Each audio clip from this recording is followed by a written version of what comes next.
Bhaskar astrology classes में आपका स्वागत है। साथियों, आज हम बात करेंगे दशमेश के बारे में। और दशमेश भी जब लग्न में बैठा हो, आमतौर पर यह माना जाता है कि दशमेश यदि लग्न में बैठा हो तो यह अत्यंत प्रभावशाली और राजयोगकारी साबित होता है। समाज में अतुलनीय मान प्रतिष्ठा और धन संपदा देता है। और इस स्थिति की इस तरह की व्याख्या की गई है, या कहें इसके इस तरह से गुणगान किए गए हैं कि जातक की कुंडली में यदि यह योग हो, यानी दशमेश लग्न में बैठा हो, तो उसकी तबीयत प्रसन्न हो जाती है। लेकिन याद रखिए, ये एक छलावा है, इस बात में कोई दम नहीं है।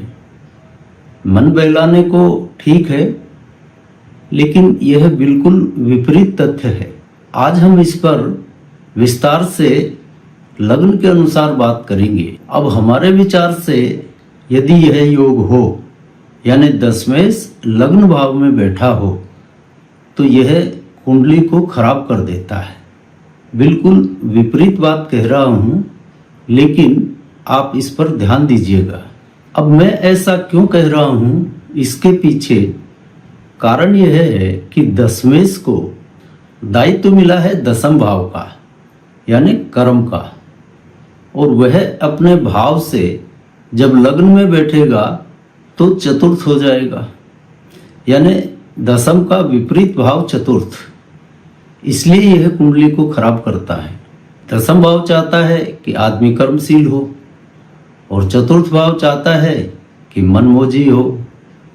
तो दोनों विपरीत स्थितियां यह खड़ी कर देता है।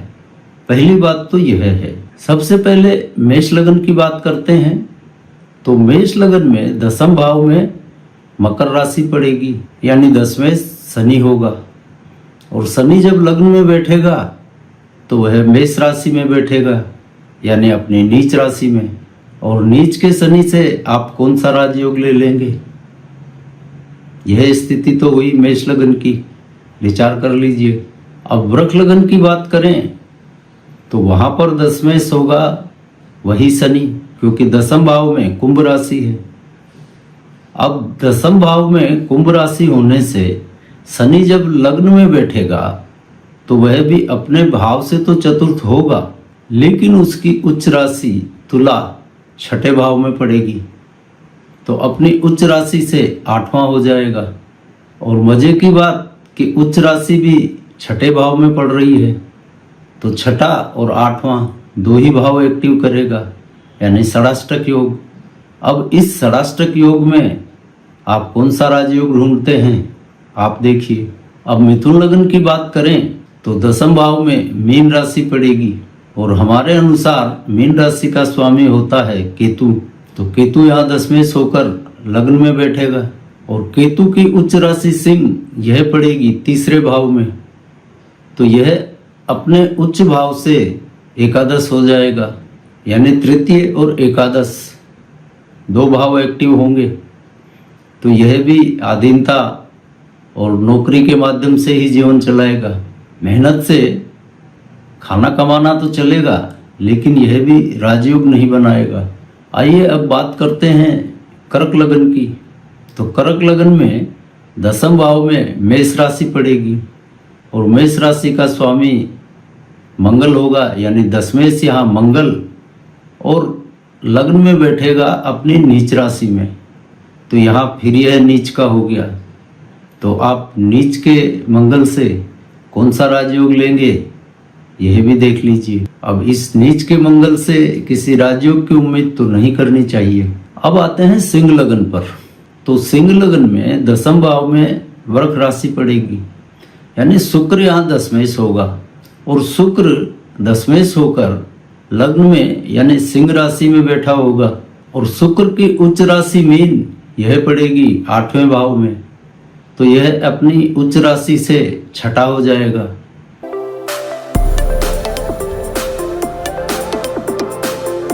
के फल मिलेंगे, तो यह कौन सा राजयोग होगा, यह भी विचारणीय है।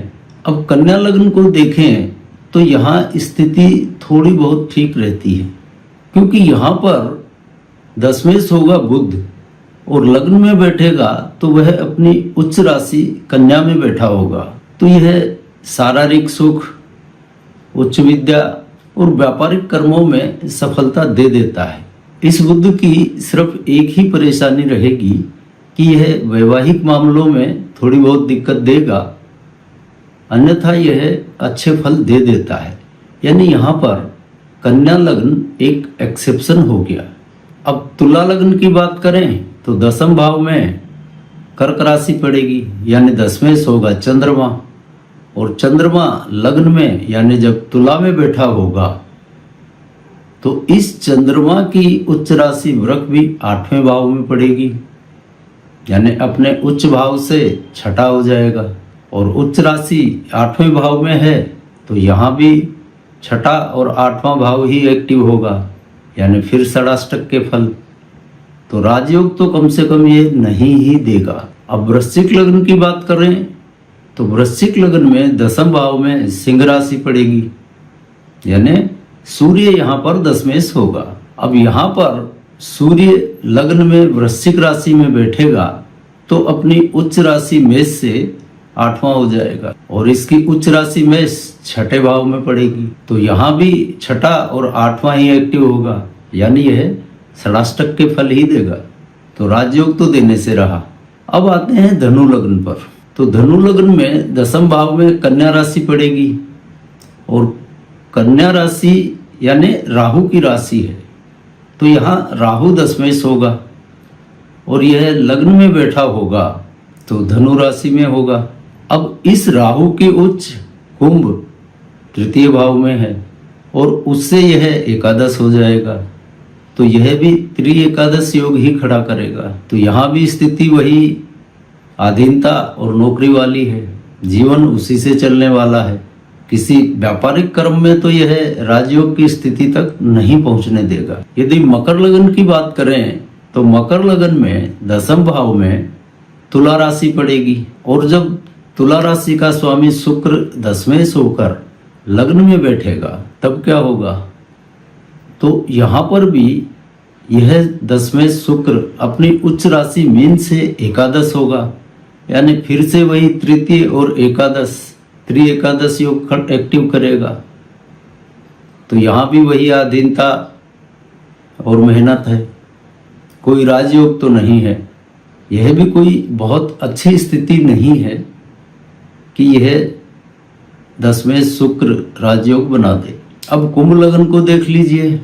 कुंभ लगन में दसम भाव में वृश्चिक राशि पड़ेगी, मतलब यहाँ मंगल दशमेश होकर लग्न में बैठेगा कुंभ राशि में। तो कुंभ राशि का मंगल वैसे ही अधीनता करवाता है, यानी यहाँ भी जीवन नौकरी और अधीनता से ही चलना है। किसी व्यापारिक कर्म में यह सफल होने नहीं देगा, तो यह भी अच्छी स्थिति नहीं है। कोई राजयोग तो नहीं ही है, यानी ऐसा जातक नौकरी में करे तो सफल रहता है, किसी व्यापारिक कर्म या सरकारी नौकरी में इसको सफलता नहीं मिलेगी।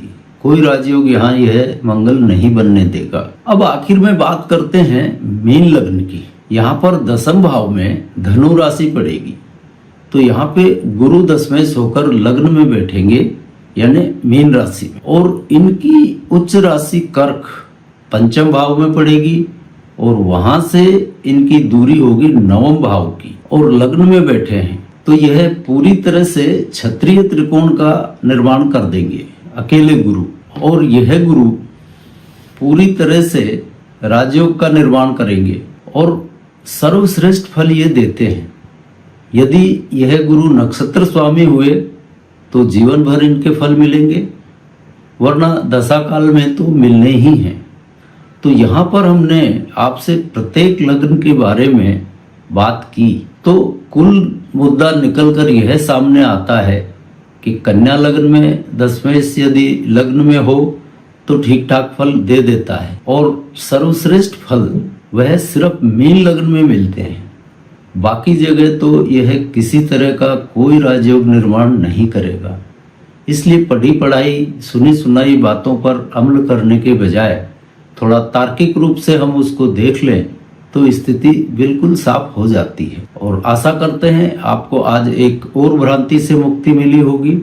और इसी के साथ आज का चैप्टर यहीं समाप्त करते हैं और जल्दी मिलते हैं अगले किसी चैप्टर में नए विषय के साथ। तब तक के लिए जय जय सिया राम।